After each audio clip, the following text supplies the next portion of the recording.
again. Today we're going to be talking about passwords and authentication and authorization. Absolutely. It's a pleasure to be here. This is one of my probably most passionate areas. It's been one of my pain points for many, many years.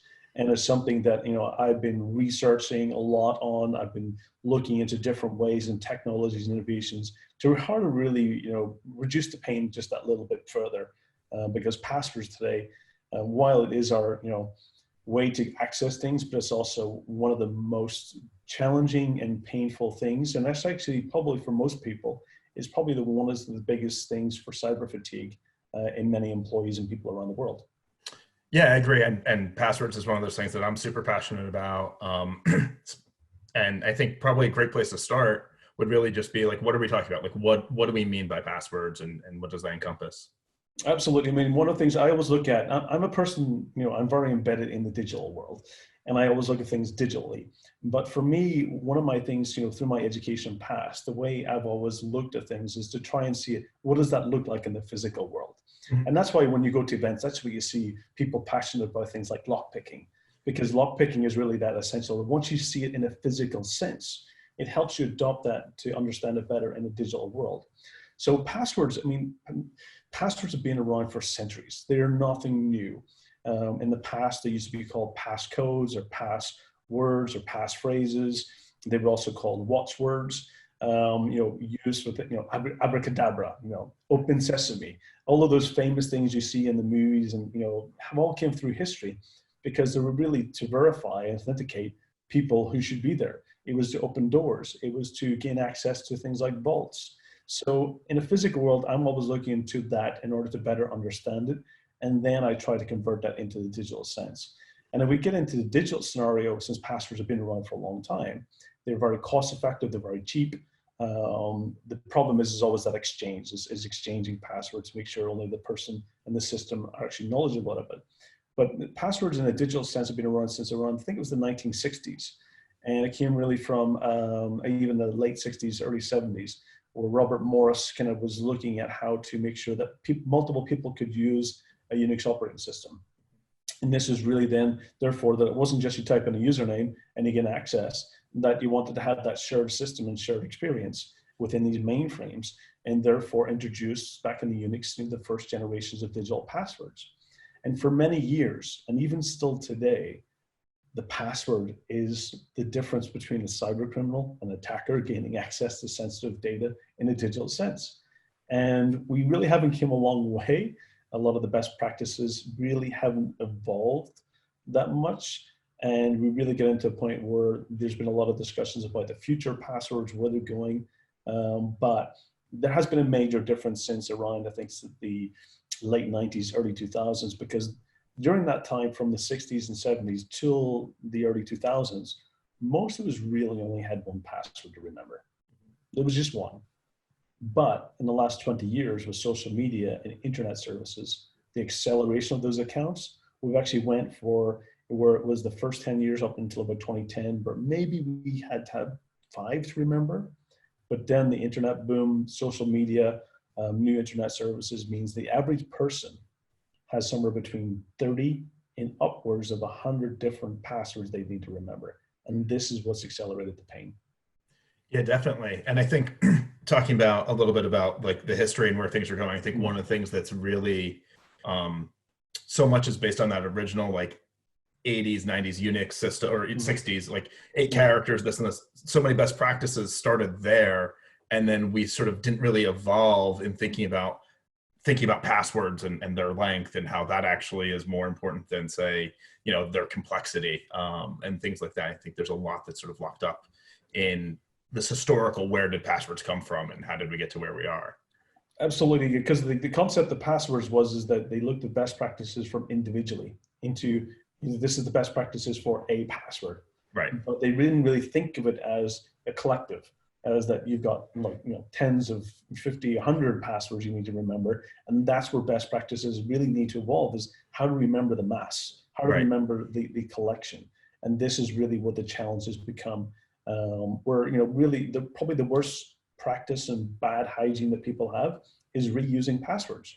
The reusing a password is probably what most people causes, them to become victims of cybercrime. Right. That and I know people, and I used to have to,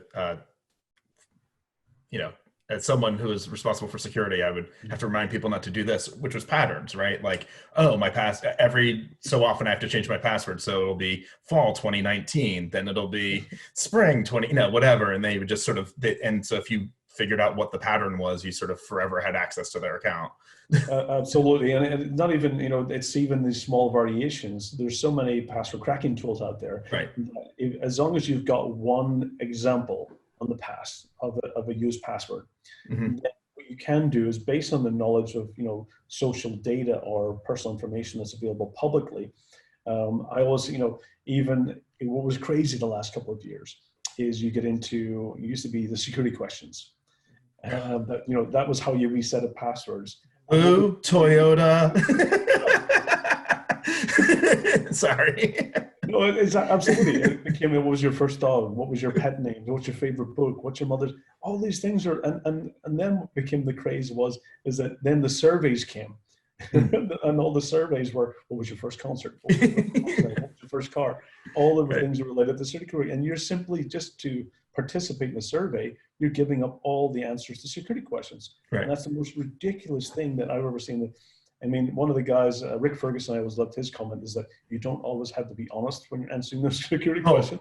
Yeah, no, mine are totally non sequitur. What's your favorite, dog? The New York Rangers. It's like, not that I use that because everybody knows I'm a Rangers fan, but that type of thing. Just try to make it as non sequitur as possible, and then use a secrets manager to keep track of what answer did I give on that particular place if I had to give one. Absolutely. And in addition to that, one of the things that you have to remember, not only the history and some misunderstandings, as well as some people say use, for example, passphrases instead of passwords. Mm-hmm. That's incorrect terminology, because ultimately the password is the top level entity. And actually above a password is what's known as a secret. And a passphrase and a PIN and a passcode, all of those are variations of methods of creating passwords. So it's what we're teaching them to do, is make a better password. And that's what the actual usage and terminology from passphrase comes from, which really means is you want to get the password as long as possible. So those are techniques of creating them. And then also there's a lot of misunderstandings, as well as we have to make sure that one is usernames is really the identifier. That's where you get into. And then it's the password, which is really the, let's say, authentication or the verifier portion. So the heart of the system really knows that you really are who you say you are. And the problem that we've got today is that anyone who's created a login system, and out of those 30 to 100 that we all have to remember, in my case, it's ridiculous. I've got well over 500 at this point because of penetration testing and ethical hacking. You had to have different identities and personas. But with that, we look at, not all systems have created them equally. There's been no standard. You can have simple things where it accepts anywhere between 4 to 8 characters.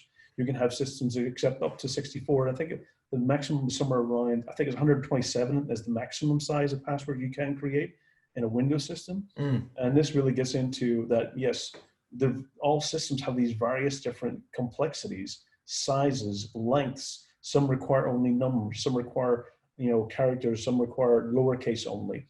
And that problem is that means that we get into these situations where whatever the system that takes the least type of security controls sometimes becomes the baseline of all our other passwords, which is a really bad practice as well, because there's so many tools out there to guess and crack those passwords. I also think, though, that when you start adding all those additional constraints on, it's actually limiting the space in some ways, right? Like, oh, you can't have this, you can't have that. You can't have 2 letters that are the same in a row, and it doesn't matter how, there's a point at which some of those constraints are just making it that much harder to create a password, remember a password, and then also eliminating some of the space. Yeah, complexity doesn't work. Right. And frequent rotation doesn't work, especially for human interactive types of passwords. That just forces people to use simple, common, easy to remember, easy to guess passwords. Or write them down. We have to look, or write them down. And in some cases, writing them down is not a bad thing, as long as they store them in a secure location. Right. For people at home, writing them down in a notebook and keeping in the locked drawer is perfectly okay. It comes into why I always say is that, choosing the right solution method is always about, what you're protecting and where the access of that protection, starts and ends. It's all about what you're trying to protect with the security control. And this is, so some cases, write them down, for people who, live alone, and putting them in a locked door is perfectly okay. If you're in a shared area and you've got people that might have access to that, then that's probably not a good thing. You may want to then, for individuals at home, elevate into a password manager, and use something that, allows you to then create all of those passwords, let's say using system generated, because the worst thing that I ever see is we should never let humans create internet kind of account passwords. This gets into the problem, because when you let humans create them, we create the easiest choice possible that's easy to remember, and sometimes small variations of the previous ones. So where humans are allowed to create passwords is somewhat, it kind of inheriting into the problem as well. So let's talk about password managers a little bit. I'm curious, what are some of the key features you would say you would look for in a password manager? In a password manager, I mean, some of the key features is really that central vault, about being able to make sure that you have them all locked. So sometimes, keeping them in the operating system, keeping them in the browser, that means is that once you gain access to the system, you've got access to all the passwords. So sometimes it's not a good approach. It might be okay for people who, individuals and consumers at home, but it means is that you're locking all of your accounts equally, meaning that your bank, your Twitter account, your Facebook, and all of those social media accounts is equal to all of accounts. So it means is that you want to also make sure that you can create different types of security controls for all of those. And putting them into much more of a focused, dedicated password manager, it really allows you to get that centralized vault. It allows you to auto-populate, so you don't have to type them in. So you have these free auto fill forms as well. You want to be able to share them with people, so that they have access for a period of time. Maybe you're on vacation, maybe you're away, maybe you want somebody else to access an account for you. Making the ability to system generate passwords, giving you known integration with vulnerabilities, for example, where passwords are being compromised, therefore you might change them, or giving you also password strength and password age. And integration into things like two-factor, multi-factor authentication is also important. But as we kind of grow those number of passwords that we put in, reporting and auditing is also increasingly becoming more important as well. And they become multifunctional as well. You can start putting in identity information or connection information, or you can start organizing them. You can put more information into those vaults. So a lot of those features are really somewhat the basic, and then the ability to share them between multiple devices becomes important as well, as we have. Yeah, the multi-device one, I think, is one in this day and age is one of the more important ones, whereas in the past, right, if you had, encrypted file or whatever, it was just local, that was probably fine to a point, but now there's so many different devices. I also think one of the features that it's definitely on the more advanced side, but that I'd like to look for is, can it actually automatically rotate passwords for me pretty easily and stuff like that, and manage that for me? So I just don't, I don't have to worry about it too much. Absolutely. In that case, what you're really moving into is more the kind of small business, medium business, or even large business side of things. What you're really thinking about is getting into privileged access management, because that's what, password managers are good for consumers and good for individuals. But when you get into for businesses, you need to move beyond password managers, because password manager, what you're really doing is you're still delegating accountability and responsibility to the employee. And with privileged access management, what you're doing is you're taking that centrally. So it means you're getting consistent security. You're getting more accountability between the auditability as well. You're also getting scalability, integration into enterprise type tools, whether it being Active Directory or Seams or vulnerability scanners and so forth. And it also gives you, in many cases, APIs that allows that more automation. So yes, absolutely, as you get into more of the business side, privileged access management gives you much more enterprise ready ability to rotate passwords, to the point where my goal is always to get to the disclosure rate of passwords to be as minimal as possible, because your disclosure rate also means that who has access to what, and you want to keep that as minimal, because that reduces the risk ultimately of not just external types of threats, but also insider abuse as well. Right. And I think raises an interesting point when you talk about access controls and the notion of least privilege, right? Like there's the making sure that people who are admins should have admin access and so on and so forth. That's sort of that escalation. But there's also the how much should you have, if you don't have a use on that system, maybe you don't have an account on that system. I think that's one of the ones that people frequently overlook when they think about least privilege is. Absolutely. Least privilege for me is one of the areas that, I always look back, I was a data center domain administrator, 20 years ago. Mhm. And this was really where I kind of moved into really focusing around password management, because as a domain administrator, I was responsible for 100,000 servers. And I had one account that had access to everything across multiple companies. Right. And I remember going into the data center cages, and I had to go through these security gates with people with armed guards, and had to go through all these IDs, and I had to get the key and the big furry coat on and earmuffs in these cold data centers. And I remember, I had to get into the cage. You'd be locked in the cage, and of course, that was the only cage you're allowed in during that time, and everything was in the physical sense completely segregated, isolated, separated. Right. But I could go home and get on my laptop, open up a VPN connection, and access whatever I wanted. So what happened was, at that time, it really made me realize that I was that stopgap between, compromise and security. And that made me realize that I should never have that access all the time, every day, every time I access a system. And it made me realize that we do need to get to where no one's a domain administrator. No one's a local administrator. What we have is we operate in standard accounts. Mm-hmm. And even I do this practice at home. I operate in a standard account. And anytime I need to elevate, I actually have to give the right credentials in order to gain that elevated access. And this means that there should be no domain administrators. We should be elevation on demand. Right. And that's what it means that we get into that least privilege approach, meaning that we only have access to that system or that application when there's an authorized business reason justification to do so. And that reduces abuse, and it reduces the ability that attackers elevating and abusing accounts more and more. And least privilege is really the kind of gold standard of what we really need to get to. Right, and I think they also reduce just human error. I remember my first lesson in why having all the users on their Linux systems, all the developers were admins on their boxes, and that was the account that they frequently used. And when one of our users was reformatting his machine, he forgot to unmount something and started reformatting our entire repository, and it was like, whoa. So things like that, you realize, well, that, but you learn the hard way sometimes. Absolutely. I've got so many war stories of those scenarios over the years. I mean, I've seen. You probably remember tools like rapid deployment solution, or ghosting. You probably remember ghosting. So those were some of the solutions I was responsible for, and I used to run the support and services for those products. And I've had so many. I remember administrators dragging and dropping an image file and missing the folder because of the latency rate between the interface and the target. And they dropped it onto basically all computers. And within seconds, Pixie boot, all, thousands of machines being re-imaged at once. And those scenarios, it's like, when you think about it, that's where privilege access and least privilege prevents you from doing those things. Right. And that's what, that's why it's came around, is that, to prevent those, accidental mistakes as well. Yeah, exactly. I mean, I have a similar story with, my first job back in the 90s, when web servers, back then, people would run web servers as root. That was common, that was a practice, right? Because it needed to run on privileged ports and whatever.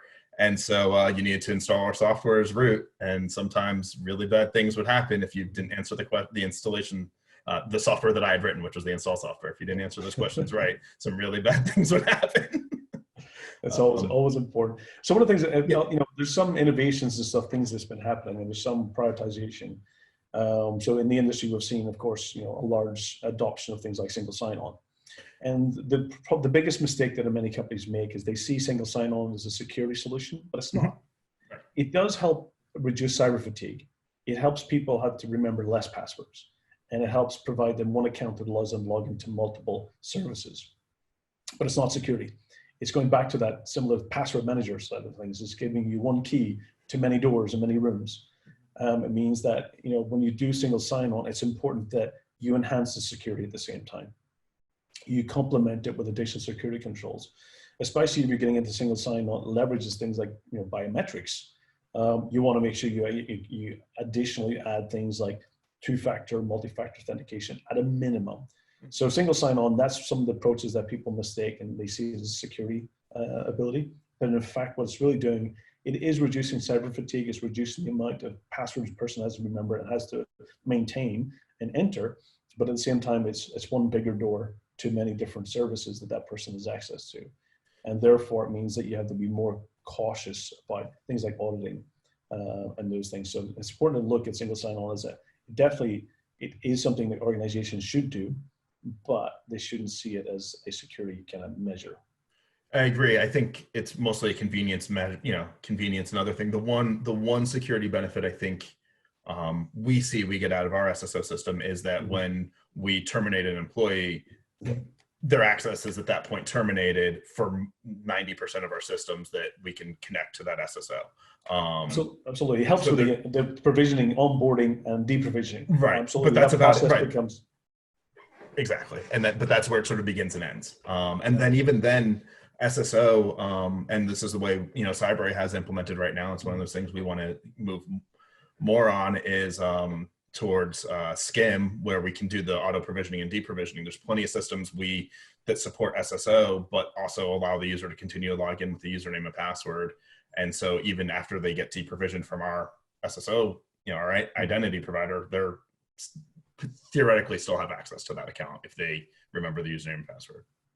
Yeah, so no, I think that's important as well, is that, especially as people change roles in organizations, that those gives you the automation to make sure that what used to happen is you used to clone accounts for people, or add them to the same group that people's been in for years. Right. And inherit this overly amount of access and privileges rather than building it up to what their job is specifically for.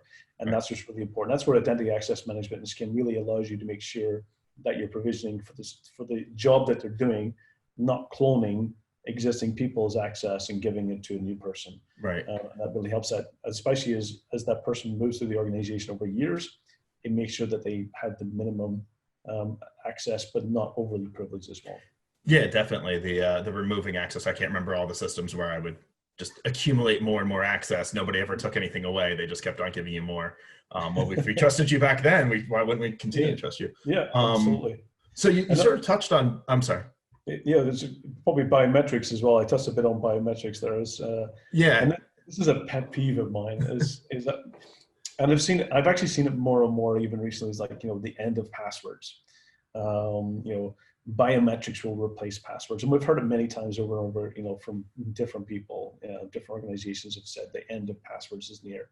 Biometrics will replace them. And this really gets into is that this is actually a myth, because biometrics do not replace passwords. Right. And that's fundamentally, they're not secrets. The fundamental of a password is the definition of, it's a secret by the utmost definition. It's a memorized secret. Biometrics, they're not secrets. They're something that you are and have. Fingerprints, your facial scan, whatever it might be. What biometrics do replace is they replace usernames, and they make a stronger, better, harder to replicate username, which is good. So I do see biometrics replacing usernames. They don't replace passwords.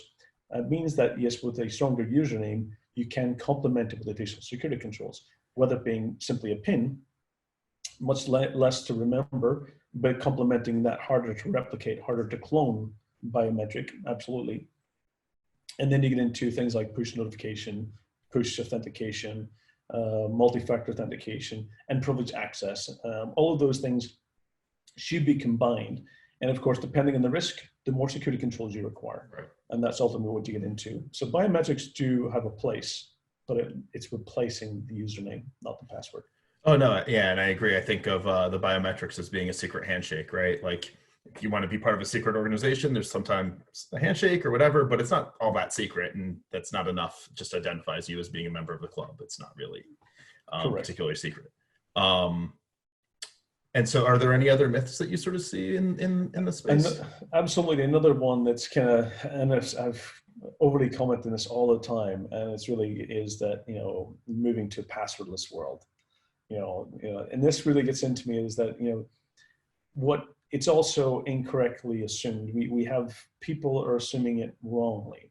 We're not moving to a passwordless world. That's not happening. Passwords are going to happen in the background. What we're doing is we're changing the interaction between the employee and the password. That's what's changing. So in definition, we're not moving to a passwordless world. What we're doing is we're less password interaction world, meaning that yes, biometrics will help with that augmentation, that complementary side of things, where you're actually able to identify better. But what you're doing is you're having that person have to type it in less, meaning that the password still exists. It's been exchanged in a different method. It might be a certificate, it might be a key, it might be a token, it might be still a password, or an application password that's being exchanged between the system for authentication. It still means that what happens is the user last enters it, but security and the management team and the IT team still need to manage that. It means is that the security is not being replaced, it's not being removed, it's just being changed the location of where we need to focus our time and manage it. So it's not in any case either reducing costs, it sometimes actually increases costs by those technologies, but it does mean that people need to enter it less, which means that there's less opportunities for cyber criminals to compromise them in that regard, in that interaction, meaning that things like, phishing scams or enter your password into, malicious websites, that becomes less and less because people have to enter them less. But it does mean there's a lot of challenges, because that means that the target where they're going to look at is actually in the system. They gain access to the system. They can then watch the passwords being exchanged. They can do session hijacking, just like pass the hash happens. And also gets into the point where then migration recovery becomes a much more problem for employees in order to get new devices or to move to new operating systems and so forth, or upgrade or replace devices. So in those cases, yes, it's less password interaction, and the password really then changes and evolves to become a much more of a recovery key or a password recovery approach. So there's still something, eventually, if you're using your thumbprint to access a device and you injure your finger or thumb, then you can no longer access the device. So you have to have a mechanism, a backup way of regaining access. And that's why Apple really still had the PIN. Right. Is that, if you restart the device, you have to re-enter the PIN. It's different elements of risk and different elements of security controls. And that will always be the case because you will still need that recovery ability. Yeah, and I think one of the other ones you and I were talking a little bit about before this was, speaking of recovery, is how important your email account is to your identity and to, and protecting your access. Because if somebody gets access to your email, chances are they can use any number of forgot password capabilities to get into almost every account you've ever created. Absolutely. Email today is your digital identity, to be honest. Right. It is, 20 years ago, it was just a simple messaging exchange. It was a post-it note to your colleague to give them, be here, meet you for lunch, need to do this task. Today, email is replaced. It's your digital identity. It means that it's all your history about your browsing history, your advertisement preferences, who you've met, who you're going to meet. It's, your location information.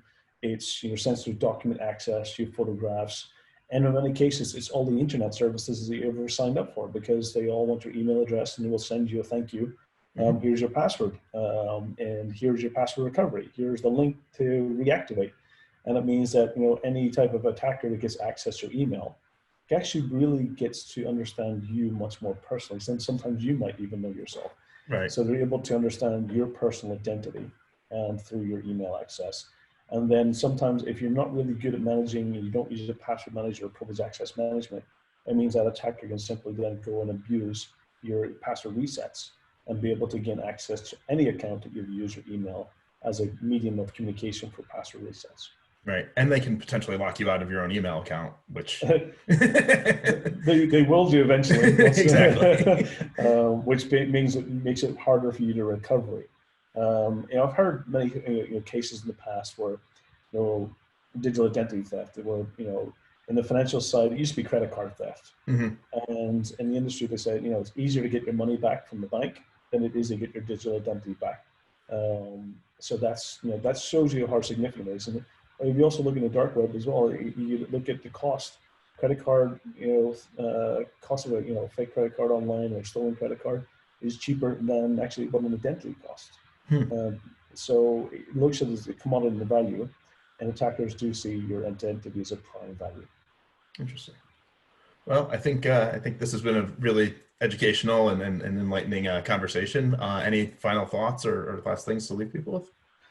Some of the best practices I have is really getting into, people really need to understand that, a password should never be the only security control that's protecting your sensitive information. Do use a long passphrase, put spaces in between letters and stuff, use a space bar. get into really the optimum length, is really beyond 16, 18 characters. So the longer you make it, the more difficult it becomes to compromise.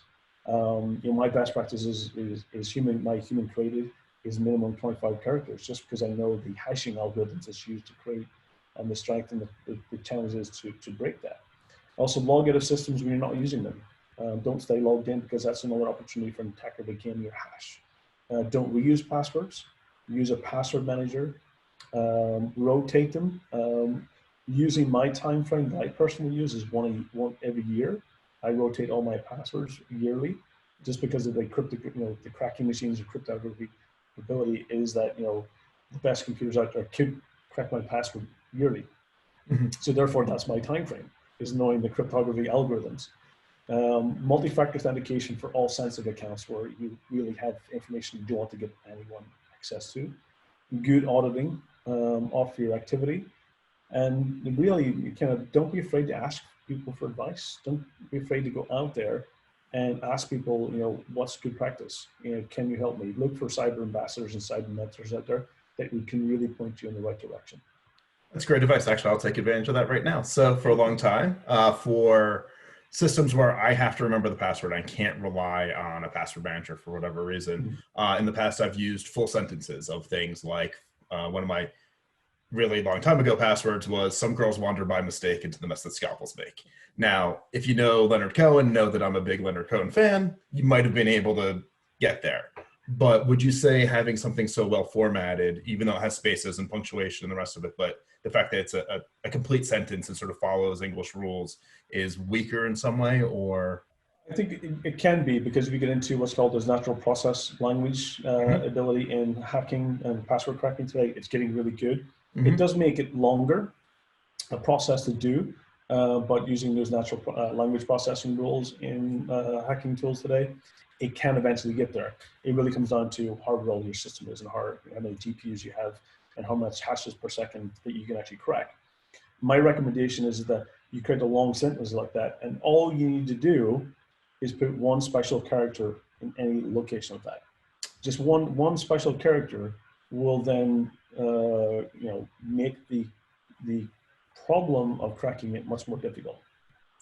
Right, one special character beyond the regular punctuation that would be found in there. Yep. Correct. Yep. Just simply changing it, one letter to a number, or one thing to a non-ASCII character. Right. And it only needs to be one.